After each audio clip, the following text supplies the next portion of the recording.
Bienvenidos a la tercera parte de la clase 5 de Neurociencias 1. En esta parte vamos a conocer las vías del ácido pirúvico. Habíamos dicho que estas moléculas tienen dos caminos. Uno es un camino aeróbico, es decir, en presencia de oxígeno. Vamos a encontrar y vamos a conocer lo que es la respiración celular. Y otro camino es el camino anaeróbico, es decir, en ausencia de oxígeno. Y vamos a encontrar dos tipos de fermentación, la fermentación alcohólica y la fermentación láctica. Comencemos por conocer lo que es la fermentación alcohólica. Cuando, por ejemplo, yo tengo jugo de uvas y ese jugo se mezcla con la levadura que forma los ollejos de la uva, si los ollejos son la piel de la uva, esa levadura, ese hongo, lo que va a hacer es oxidar a la glucosa que está presente en el jugo de uva cuando se encuentra en un ambiente anaeróbico. ¿Sí? Esa oxidación lo que va a dar lugar es justamente al alcohol y también al dióxido de carbono. Este proceso en el cual actúa la levadura es lo mismo cuando ponemos a levar un pan o una pizza, en la cual lo que hace esta levadura es oxidar la glucosa de la harina y hace que la masa se eleve porque empieza a generar burbujas de dióxido de carbono que le dan justamente esa consistencia a la masa. Por otro lado, vamos a tener la fermentación láctica, que es cuando el ácido pirúvico se transforma en ácido láctico. Por ejemplo, cuando las células demandan una gran cantidad de energía, por ejemplo, cuando hacemos ejercicio físico intenso, ingresa oxígeno a nuestro organismo, pero puede que ese oxígeno no sea suficiente. Entonces, el ácido pirúvico, en lugar de seguir la vía aeróbica, va a empezar a almacenarse y va a transformarse en ácido láctico. Es decir, la glucólisis continúa, ¿sí? Pero ese ácido pirúvico empieza a transformarse en ácido láctico, que es también el que genera la fatiga muscular luego que hacemos un ejercicio intenso. Y en esa transformación de ácido pirúvico a ácido láctico va a utilizar una molécula de NADH y va a generar NAD. Que recuerden que el NAD es necesario para que se dé lugar a la glucólisis, ¿sí? Cuando se produce este proceso de oxidación, se utiliza NAD y obtengo NADH. Y nosotros lo venimos contando como parte importante para la obtención de energía. Entonces, cuando el organismo está en estas condiciones, este proceso de transformación de NADH a NAD es importante para que la célula siga obteniendo ATP, es decir, para que siga obteniendo energía. Cuando el animal o cuando el organismo necesita como ese último empujón de energía, esa última descarga de ATP, bueno, es importante que se produzca esta oxidación y le permita alcanzar ese ATP. Después, cuando está presente el ácido láctico empieza a circular por el torrente sanguíneo y hay ciertos órganos, como por ejemplo el corazón y el hígado, que tienen la capacidad de transformarlo en ácido pirúvico nuevamente. Cuando el oxígeno empieza a ingresar a nuestro organismo, empieza a dar mayor cantidad de oxígeno, se produce esta transformación a ácido pirúvico y luego a glucosa nuevamente. Bien. Ahora, por otro lado, vamos a tener lo que es la vía aeróbica, la vía en presencia de oxígeno. Dijimos la que se denomina respiración celular. ¿Sí? Tenemos un paso intermedio antes de ingresar al ciclo de Krebs, luego el ciclo de Krebs y por último el transporte de electrones.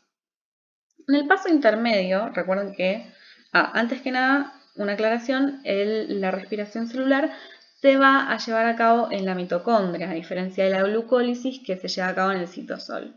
La mitocondria es esta organela que está compuesta por una membrana externa y una membrana interna. La membrana externa es mucho más permeable, es decir, deja que ingresen mayor cantidad de moléculas, mientras que la membrana interna es mucho más selectiva y deja que ingresen algunos compuestos, como por ejemplo el ácido pirúvico, el ATP, etc. Sí, pero es mucho más selectiva. Luego tengo que esta membrana empieza a formar pliegues que se denominan crestas, y en el interior lo que van a encontrar es a la matriz mitocondrial, que cuenta con distintas enzimas que va a dar lugar a una serie de reacciones químicas. Entonces el ciclo de Krebs se va a dar propiamente dicho en la matriz mitocondrial, ¿sí? En la mitocondria. Bien. Entonces vayamos al paso intermedio que se denomina descarboxilación oxidativa. Entonces teníamos el resultado de los dos ácidos pirúvicos de la glucólisis, y esta descarboxilación se va a denominar así justamente porque se oxida el ácido pirúvico y se eliminan átomos, un carbono y dos oxígenos. Por lo tanto, se va a formar dióxido de carbono en este proceso de oxidación. Recuerden que seguimos multiplicando todo por 2, y porque venimos de dos ácidos pirúvicos, y entonces voy a tener como resultado esta oxidación 2 moléculas de dióxido de carbono. En este proceso de oxidación voy a tener como resultado un compuesto de 2 carbonos. ¿Sí? ¿Por qué? Porque el ácido pirúvico era un compuesto de 3 carbonos que se eliminó uno para formar el dióxido de carbono. Ahora voy a obtener un compuesto de 2 carbonos denominado acetilo. Ese acetilo va a ser captado momentáneamente por una enzima que se denomina coenzima A, y va a pasar a formar un compuesto que se denomina acetil-CoA. Bien, en este proceso de oxidación. Además, a la vez, recuerden que en todo proceso de oxidación hay reducción de moléculas. Entonces, a partir de 2NAD, en este proceso de oxidación voy a obtener como resultado 2NADH más 2 moléculas de hidrógeno. Porque recuerden que hay electrones y protones que van a ser captados por NAD para formar su forma reducida, que es el NADH más 2 hidrógenos.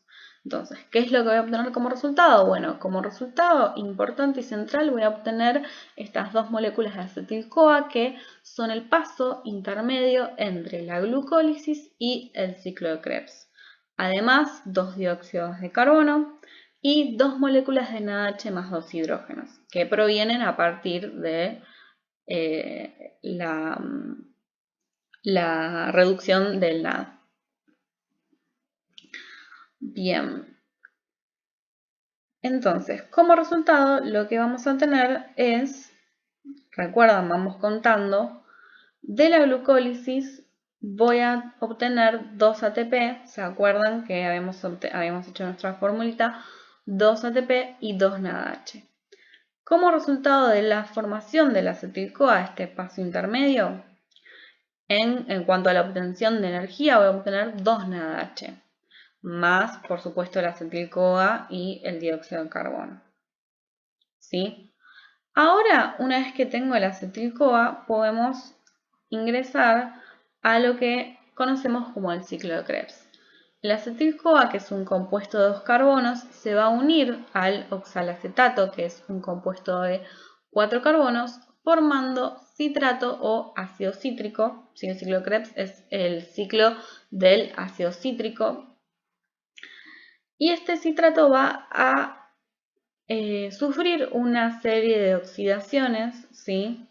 Como ven acá, formando un ciclo en el cual en ese proceso de oxidación se van a liberar, ¿sí?, carbonos que van a formar dióxido de carbono. Acá ven 2 dióxido de carbono en este proceso de oxidación.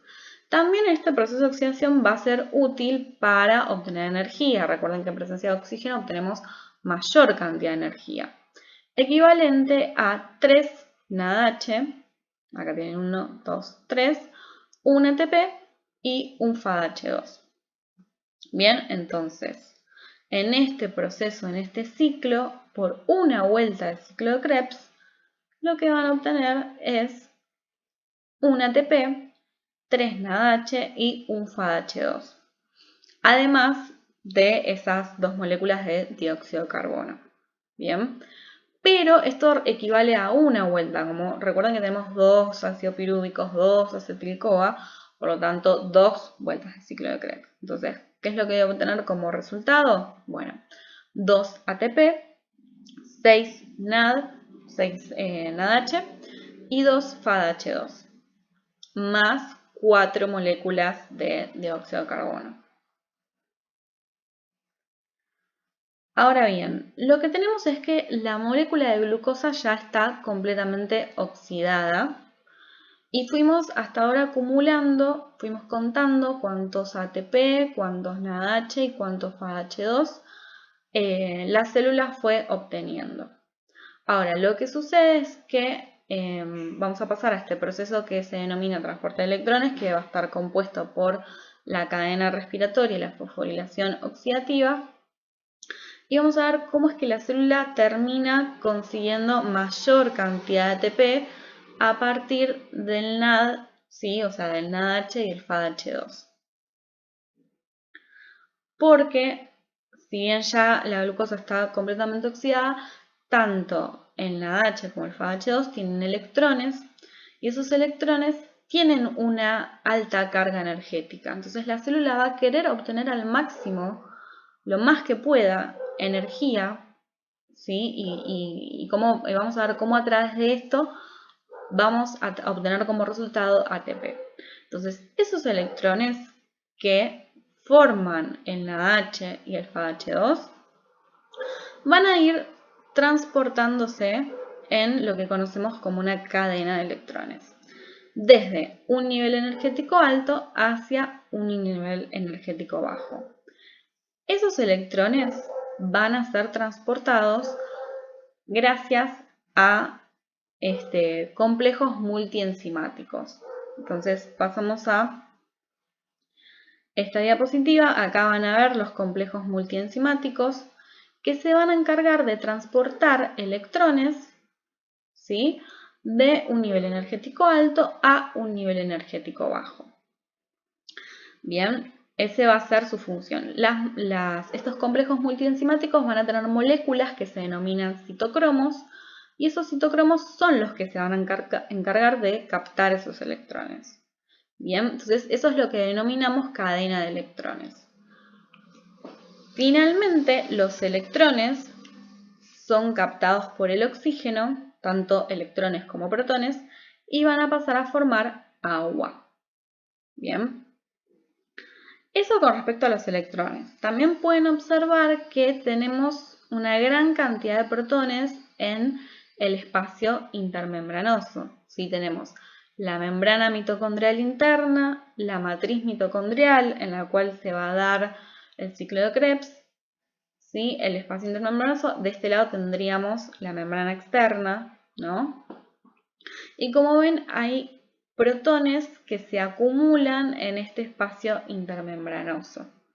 Entonces, ¿qué va a pasar? Como hay una mayor cantidad de protones en el espacio intermembranoso comparado a la matriz mitocondrial, por gradiente de concentración, ¿hacia dónde van a tender a ir? Van a tender a ir hacia la matriz mitocondrial, desde donde hay más hacia donde hay menos.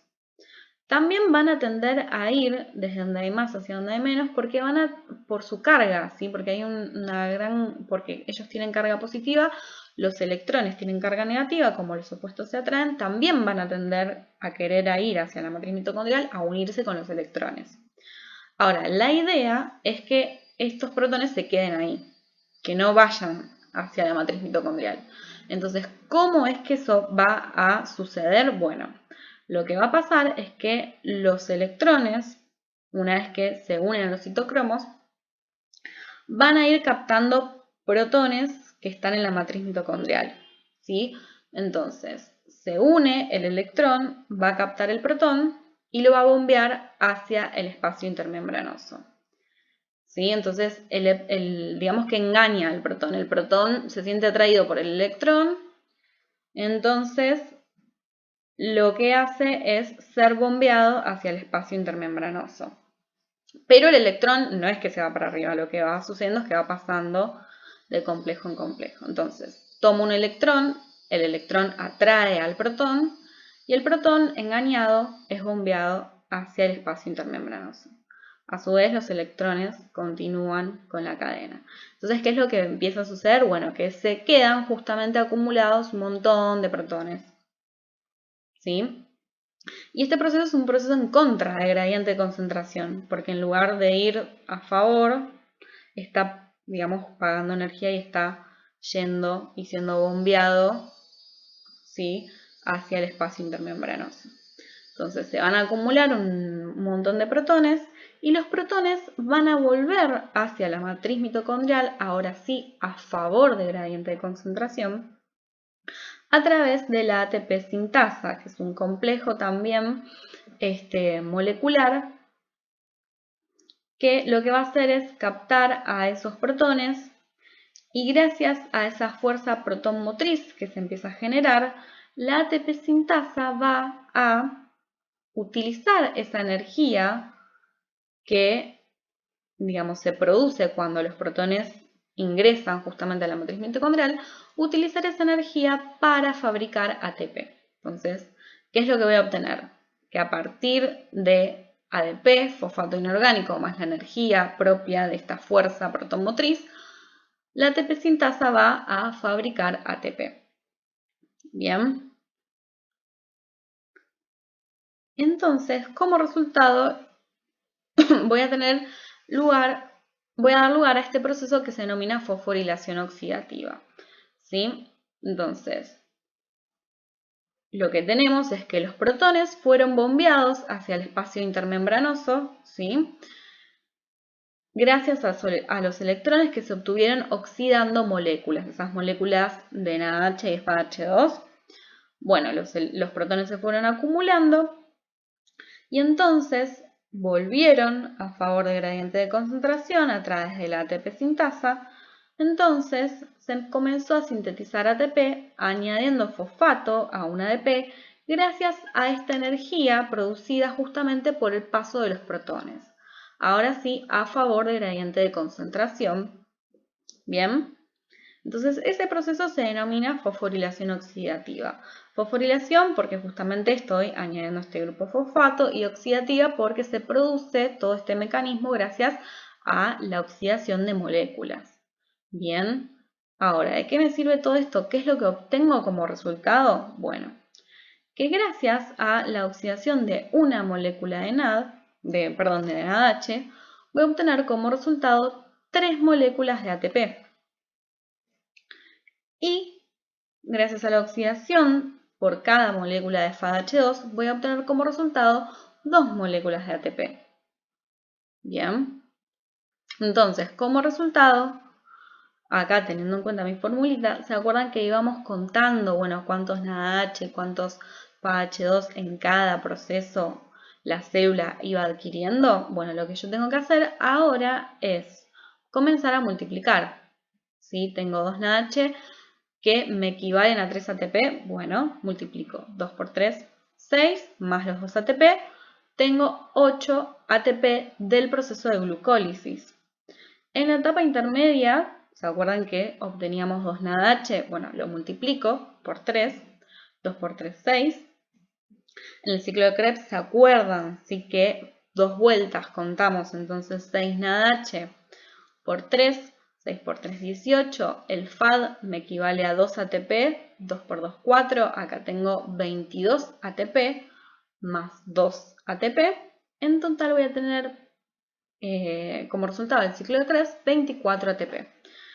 Entonces, como conclusión, lo que tengo que hacer es sumar 24 ATPs, 6 ATPs de la etapa intermedia y 8 ATPs del proceso de glucólisis. En total, entonces, voy a obtener 38 ATPs. Como verán, la cantidad de ATPs que yo obtengo en presencia de oxígeno es mucho mayor que si yo me quedara solamente con el proceso de glucólisis, ¿sí? Solamente con digamos, la glucólisis puede darse tanto en presencia como en ausencia de oxígeno, pero si yo me quedo simplemente con la etapa de glucólisis tengo un 5% de energía, mientras que si yo añado todos estos procesos, la célula obtiene mayor cantidad de ATP. Por eso es importante la función del oxígeno, ¿sí? Y cómo impacta en los distintos organismos para la obtención de energía. Hasta acá, entonces, vimos los distintos pasos por los cuales se va oxidando la glucosa y cómo la célula trata de esa oxidación obtener la mayor cantidad de energía.